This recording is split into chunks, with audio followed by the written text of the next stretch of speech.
Here we go. What up, YouTube? It's me, Riz Ill, back on the channel with another reaction. And today, we're going to be doing a sports reaction. I'm going to try and do two, honestly speaking. I'm going to try and make them as short and as quality as possible. And this first one is going to be Pippen versus Jordan, the saddest beef in NBA history. As a person who became a fan of both those players, honestly speaking, from watching the Last Dance documentary. I was a little bit sad to hear about their beef. This isn't the first time I've heard of their beef. I've seen for months now on social media and everything. The beef, I don't know, people talking about it, ranging from I don't know what Pippen said or something when Michael said like he'll always honor Scottie Pippen, and Pippen like he kept on insisting, yeah, but like while okay, basically from what I've seen, while Jordan keeps on like giving Pippen his kudos, Pippen keeps like making moves saying that Jordan wouldn't have won these titles or that titles without me, etc., etc. So it sort of looks like while Jordan is giving him his kudos, Pippen is like looking jealous. You know, I'm not saying that's what's happening. I'm just saying that's the context in a lot of posts that I've seen. Like what they're talking, like how they're putting it in terms of like what's happening with their beef. And then there's the other thing about Michael Jordan's son fucking the shit out of his ex-wife, which is very weird because my nigga, she watched that little kid grow up, and now he grew up, and then she just decides to start fucking him. You know how crazy that is? You know, it's not every boy's fantasy, but a lot of boys have had those type of like things with their mother's friends and stuff, but it doesn't usually happen. And now we're seeing it happen at the highest level. So hey man, without further ado, let's take a look at what's happening with this beef. Do you think that Michael Jordan would be as successful without you? No. In 2009, when Michael Jordan entered the Basketball Hall of Fame, the first person he mentioned and thanked was Scottie Pippen. You never just saw me, so Scottie Pippen. Next year, it was Michael who presented Scottie to the Hall of Fame. When Pippen worked on ESPN and had to do a LeBron versus Jordan comparison, Pippen said this: And there's no game that I would ever play in and pick LeBron James over Michael Jordan. But this was in 2018, when Scottie and Michael's relationship seemed like the happiest marriages. While Jordan was known to be a harsh teammate who bullied players and even punched Steve Kerr in the face, we never heard those kinds of stories about Scottie. And then came the pandemic, and the sporting world stopped. Yeah. He has just tweeted within the past 2 minutes that the NBA is suspending the season. Deprived of anything to cheer for, Netflix offered a 10-episode salvation for all sports fans. It was The Last Dance, a long-awaited documentary about the last season of the Bulls dynasty, with behind-the-scenes footage nobody had ever seen before. And when the documentary came out, that's when Scottie's and Michael Jordan's relationship started to change. See, The Last Dance wasn't really a basketball documentary. It was more like basketball was just a means to an end, and where historic NBA events were used to tell a preset narrative. And that narrative was to glorify the cult of Michael Jordan and his place as the basketball GOAT. The Last Dance presented basketball in a way that can be understood by non-basketball fans and casuals. It was directed in a way that puts an individual over a team, which is not surprising, considering that director Jason Hare needed Jordan's approval to make the film, and that Jordan's presence in the film was conditioned by his control over the content. What? I will say this as a non-basketball fan and I'm a basketball fan now. I've been keeping up with everything. I've been watching games.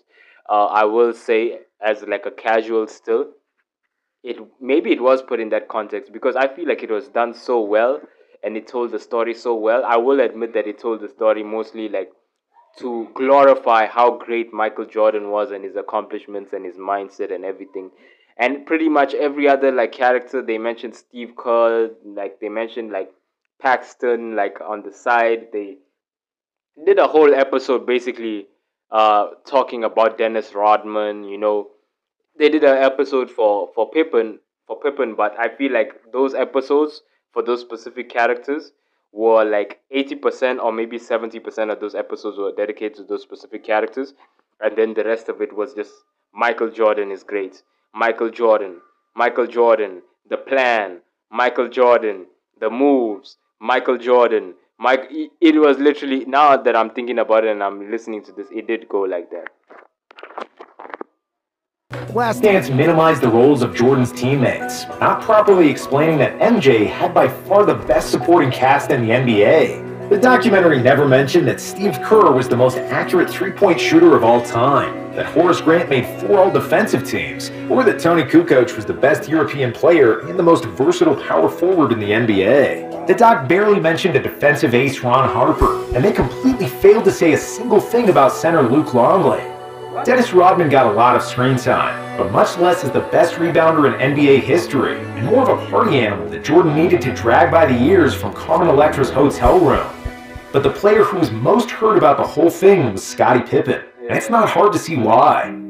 I had a ruptured tendon in my ankle, and I decided to have surgery late because I was like, you know what, I'm not going to put my summer up trying to rehab for a season. Scottie Pippen of the Bulls will be out for 2 to 3 months. What Scottie was trying to do was trying to force management to change his contract. And Jerry wasn't going to do that. MJ called out Pippen as being selfish for delaying surgery. That season, Jordan was making $33 million, while Scottie was earning just $2.7 million. While the second episode of the documentary did center around Scottie and his unbelievably hard road to the NBA, in the end, the focus of the narrative quickly returned to MJ. And despite being so Jordan-centric, The Last Dance was a successful project because it achieved 3 goals. It managed to entertain and occupy the sports world in the biggest absence of sports since the 1860s. It served as a nostalgia for the people who lived through the Bulls dynasty, and it revitalized the interest in Jordan among the younger generations. If we look at the doc as an entertaining story for the masses, The Last Dance absolutely killed and knocked it out of the park. But in terms of explaining basketball nuances and strengthening relationships between the Bulls players, The Last Dance backfired completely. In May 2020, after the last episode aired, Jordan sent a rare text to Scottie Pippen. "What's up, dude? I'm getting a word that you're upset with me. Love to talk about it if you have time." Pippen did call him back and explained his displeasure with how the rest of the Bulls were portrayed. When asked about it, Scottie backtracked a little bit. "This documentary has not changed our relationship. We will be friends forever. I told Michael I wasn't too pleased with The Last Dance. He accepted it. He said, hey, you're right. That was pretty much it. But it wasn't..." Before that continues, honestly speaking, should I say, like, Michael was all about being the best and all of that, but I don't think he had to force the hand of people in order to make them make it all about him in this thing. I'm a casual, so I didn't know it was this bad. I'm a baby in terms of like coming into this NBA basketball thing. I don't really know much, so I thought the documentary was great. It really motivated me. It got me excited. Pause. I gave it to my cousin. Like I gave my cousin the documentary too. He watched it. He got very motivated. He's in medical school. It revitalized his spirit. You know, I didn't know that it was like it left out like some of these very pivotal parts. Because honestly speaking, some of these other players, I don't even know who they are. And yeah, they they weren't even in the documentary. They weren't even mentioned properly. They mentioned Kukoc like 20%. Like they only gave Kukoc like his story like 20%, and then the rest of it was back to Jordan. You know, I knew Steve Kerr was great. They didn't give him much, but I knew he was great just by how the little things I saw portrayed about him. But I didn't know he was like that great. I didn't know he was maybe the greatest 3-point shooter in NBA history or Chicago Bull history. But yeah. Yeah, okay. I'm learning some things now. And this comment aged badly really quickly. In 2021, Pippen started to unravel his feelings about Jordan, issuing a series of comments during the promotion of his autobiography titled Unguarded. Scottie told a story about how Jordan used to cheat him out of $100 during each Bulls game by bribing the staff to tell him who was going to win Jumbotron races. During a GQ interview, Pip accused Jordan of being selfish for leaving the Bulls to pursue a baseball career. What did you think when he said he was going to go play baseball? Yeah, it was a big decision, but it was a selfish. Wait, guys, before this continues, isn't that kind of fucked up? Like Pippen was honestly like taken advantage of in terms of his situation. He came from from a household that was under a lot of strain. Like there was two like disabled people within the household, and like there was no real money coming in, and like he felt like he needed to provide, so he signed a contract that was like 10 times less of what he was actually worth, and he was taken advantage of, and he was what you call, he was sort of like his hands were tied behind his back in life, and like he tried to make a move, and then Michael Jordan called him selfish. But at the point Michael Jordan was getting everything, he encountered a little trouble with, like, I don't know, the media, how they portrayed him, the pressure they put on him, and he just ran away to baseball. Sorry to put it that way, but like in terms of defending Pippen, you have to put it that way. Pippen, like, he was taken advantage of. He was they like fuck Jerry Krause. No offense, R.I.P. Jerry Krause, not to curse the dead, but fuck him for that type of situation. That was kind of fucked up, and for Jordan to call him selfish when he ran away to baseball just because the world was mean to him, but he was still getting paid and he was still revered. It's crazy to me. I'm sorry. Selfish decision, but it was kind of who Michael Jordan was. Implying that he spent too much time grieving the death of his father. Scotty also downplayed Jordan's flu game, saying that he didn't receive any praise for playing the 1998 finals with a herniated disc. But the biggest criticism about Jordan the player was when Pippen said that the Bulls didn't win 6 rings because of MJ, and that they did it in spite of it. Seeing again how poorly Michael treated his teammates, I cringed, as I did back then. We didn't win 6 championships because he was tough with the guys. We won in spite of his bullying. We won because we played team basketball, which hadn't been the case my first 2 seasons when Doug Collins was our coach. In his book, Scotty also changed his perspective on the LeBron versus Jordan debate. I may go as far as to say Mike ruined basketball. In the 80s on the playgrounds, you'd have everyone moving the ball around, passing to help the team. That stopped in the 90s. Kids wanted to be like Mike. And Mike didn't want to pass, didn't want to rebound, or defend the best player. He wanted everything done for him. That's why I always believed LeBron James was the greatest player this game has ever seen. He does everything and embodies what the game is truly about. The rest of the book was even more critical about Jordan and The Last Dance, saying that every episode was the same. Michael on a pedestal, his teammates secondary, referred to as his supporting cast. Michael could shoot 6 for 24 from the field, commit 5 turnovers, and he was still, in the minds of the adoring press and public, the errorless Jordan. Scotty was also pissed that Jordan received $10 million for his involvement in the documentary, while he and the rest of the Bulls got nothing. It wasn't done there, and he also unloaded on Phil Jackson during an interview with Dan Patrick. No, I understand that, Scotty. Damn, bro, after all these years, they still fucking him over. What the fuck is this? This sort of ruining my... This is like The Last Dance is one of my favorite docu-series of all time, like, honestly speaking. Just off of the inspiration you get from it. And now I'm hearing all of this, bro, and like, I'm an NBA noob. I don't really know NBA. I don't really know basketball like that. And I'm like, paying attention. Dude, like, this shit is... Okay. Damn, when I watch The Last Dance, like, again for motivation, I'm wondering whether I'll get the same energy because I'm always so inspired, man. I pay attention to everything, man. Fuck. I'm just going by what you said. You said you need to read between the fine lines. It was a racial move to give Tony Kukoc a rise. So, I mean, if you knew that Scottie Pippen had been with the Bulls from 87, wouldn't you give Scottie Pippen one opportunity to get a last-second shot without Michael Jordan? But have you talked to Phil about this?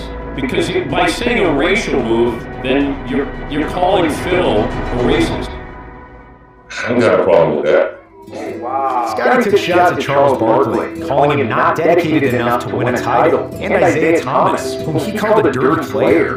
However, while we do agree that The Last Dance was overly centered on Jordan, and that there was a lot of truth in Pippen's words about the documentary, we can't escape the feeling that Scotty overreacted. In the doc, MJ still said there was no Jordan without Pippen. The Last Dance covered how underpaid Pippen was, and his success as the leader of the Bulls without Jordan. Phil Jackson called Scottie the second best player in the league, and the doc mentioned Pippen guarding Magic in the '91 Finals instead of Jordan, a key moment that turned the series around. So for Scottie to be going on this kind of media rampage, it just feels like a bit too much. We understand that it's hard to be the Robin to Jordan's Batman and live constantly in his shadow, and then relive that all over again in the documentary. But after the dust settled and all the insults had landed, it sounds like Pippen was just trying to say outlandish quotes to sell more copies of his book. And throughout all of Pippen's bad-mouthing, Jordan never said another word publicly. There was no statement, trash-talking, or even acknowledging that Pippen suddenly turned into his biggest hater. It was only a sign that all the bridges were burned and that their relationship was broken beyond repair. To add insult to injury, in 2022, MJ's son Marcus Jordan started dating Scottie's ex-wife, Larsa Pippen, which certainly didn't feel good for her ex-husband. Wherever Scottie looked, Jordan was sticking it to a Pippen, and it seems like his anger towards MJ will not stop anytime soon. Oh no, that was foul. That was foul. That was foul. That's a serious situation. That everywhere he looks, a Jordan is sticking it to a Pippen. That is foul, and that woman will forever be dishonored, guys. We will forever remember that woman as a dishonored woman, bro. That's fucking crazy. I don't understand anyone that can agree with that. Everyone that always talks about that situation in a way of maybe being a little bit kind about that situation is always like they're both grown adults, they can do whatever they want, but they never go further than that because they know that's a foul situation. But other than that, what can I say about what I've just heard right now? Honestly, I think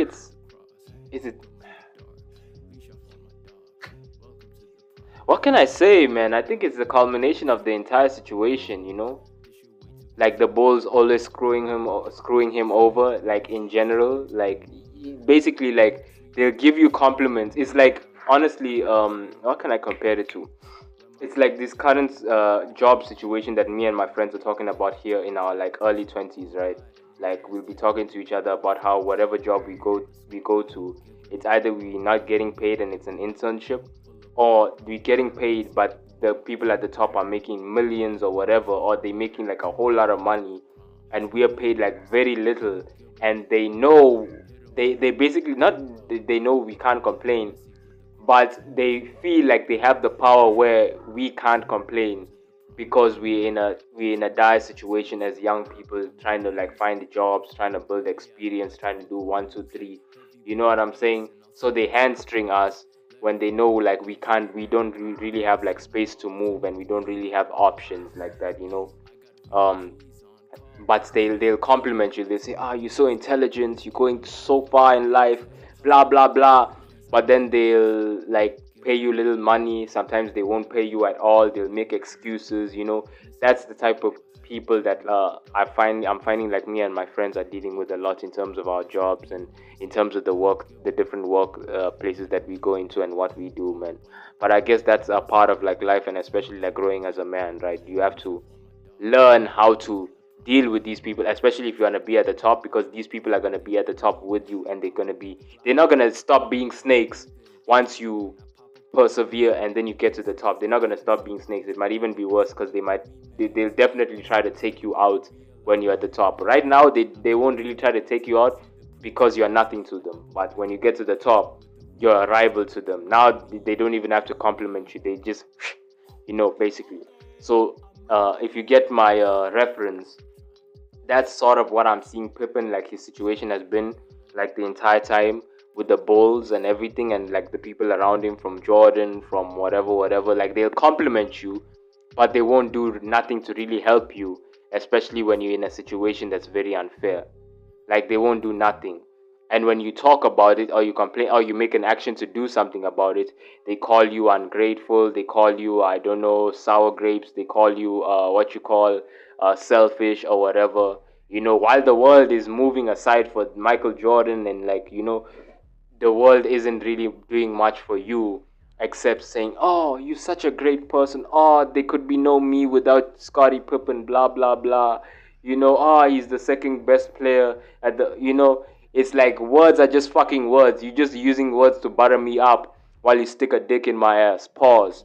You know what I'm saying? So it's that, and then the combination of after that, your son is out here like sleeping with his, even though it's his ex-wife, it's the mother of his children, and you have nothing to say about it. You can't sit with your son, even though your son is like an adult, obviously, and say, bro, me personally, if it was my son, I've never been a parent, but me, my stance would be, bro, we're not doing this. And if you go with this woman, honestly speaking, I don't care if your mother cries for you or whatever, you're no longer welcomed back in this household. You're not going to be in this household at all. I still love you, but I will not stand with you in terms of this decision. This is a fucked up decision. You know how, not only how it looks, but how it is. And I would have been like that. But Jordan instead, I don't know whether Jordan agrees with it or disagrees with it, but he's pretty much like, hey man, it's a situation, dude. It's a situation. But hey man, further elaborate on your opinions on this situation. I don't think I'll be able to drop a second video, you know, but this will be an interesting video to see how well it does. Like, comment, subscribe, hit the post notifications, and I will drop another sports reaction tomorrow. Y'all take care. Boy, this ain't Beverly Hills. This ain't the land of the rich, but still, we all got heavier bills. I had a couple of seconds to kill, and I used the seconds to kill. All of you kids live to pop pills, we poppin' pills to live. I got an effortless pill, but still.